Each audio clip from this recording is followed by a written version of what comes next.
আচ্ছা, আপনি সাভার পৌর নির্বাচন রিটার্নিং কর্মকর্তা।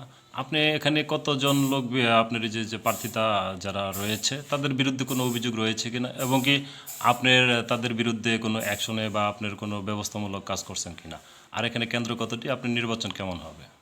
ধন্যবাদ। 16ই জানুয়ারি সাভার পৌরসভা নির্বাচন উপলক্ষে আমরা ব্যাপক প্রস্তুতি নিয়েছি। ইতিমধ্যে প্রতীক বরাদ্দ করেছে এবং তারা আচরণবিধি মেনে প্রচার প্রচারণা চালাচ্ছে। কিছু অভিযোগ আসছে মাঝে মাঝে, আমরা সংশ্লিষ্ট নির্বাহী ম্যাজিস্ট্রেট বা অফিসার ইনচার্জের মাধ্যমে তদন্ত করাচ্ছি। আমি পৌরবাসী বা যারা ক্যান্ডিডেট, যারা প্রার্থী, প্রতিদ্বন্দ্বী প্রার্থী, তাদের আহ্বান করব যে আচরণবিধি মেনে আপনারা আপনাদের প্রচারণা চালান, নাহলে রিটার্নিং অফিসার বা নির্বাহী ম্যাজিস্ট্রেট যদি আবার অ্যাকশনে যায় তাহলে কিন্তু আপনাদেরও যেটা হবে যে একটা আপনাদের যে আচরণবিধি না মানার যে প্রবণতা, সেটা কিন্তু আমাদের অ্যাকশনের মধ্যে চলে যাবে। আর দ্বিতীয়ত আগামীকাল অর্থাৎ 10 জানুয়ারি আমরা আপনাদের প্রতিদ্বন্দ্বী প্রার্থীদের নিয়ে বসবো। এখানে আবারও আমরা আচরণবিধি নিয়ে সতর্ক করব। স্ব প্রার্থী, তাদের নির্বাচনী এজেন্ট বা তাদের কর্মী সমর্থকদের মধ্যেও আমাদের ওই মেসেজ পৌঁছে দিবে। আশা করি পরবর্তী দিনগুলোকে সুষ্ঠুভাবে আচরণবিধি মেনে তারা নির্বাচন করবেন।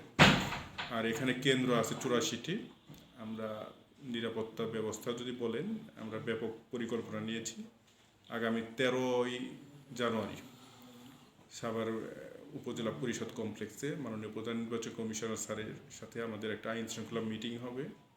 ওখানেও আমরা স্যার যেভাবে দিক নির্দেশনা দিবেন আমরা পালন করব, এবং ওখানে আমরা যদি কোনো ডিমান্ড করি স্যার নিশ্চয়ই শুনবেন।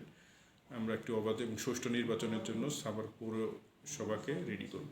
আচ্ছা, আমি অনেক এলাকায় ঘুরে দেখছি আপনার অনেক প্রার্থী আপনার মিছিল এবং কি মিটিং করছে, আর হলো দ্বিতীয়ত হচ্ছে আপনার অনেক প্রার্থীর কর্মী দেখা যাচ্ছে 20 থেকে 30 জন 40 জন আপনার এক এক মাঠে কাজ করছে, আসলে এটা কি?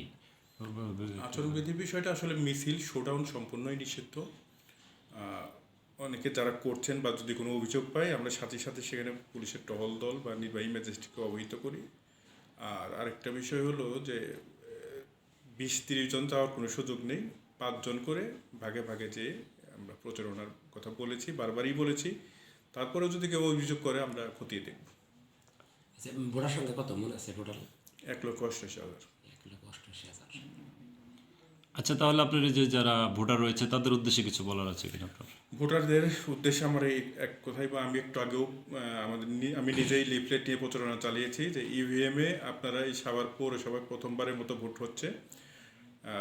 ভোটের নিয়ম কানুন সংক্রান্ত যদি আপনাদের কোনো জানার বিষয় থাকে, সেক্ষেত্রে 14ই জানুয়ারি আমাদের মক ভোটিং হবে প্রতিটা সেন্টারে সকাল 10টা থেকে বিকেল 4টা পর্যন্ত। আপনারা ইচ্ছা করলে আপনাদের ভোটাধিকার ওখানে প্রয়োগ করে দেখতে পারেন নির্ধারিত পদ্ধতিতে। এরপরেও যদি আপনাদের কোনো গ্যাপ থাকে, আমরা ইলেকশনের দিন আমাদের সহকারী প্রিজাইডিং অফিসার আপনাকে বলে দিবে কিভাবে ভোট প্রয়োগ করতে হবে।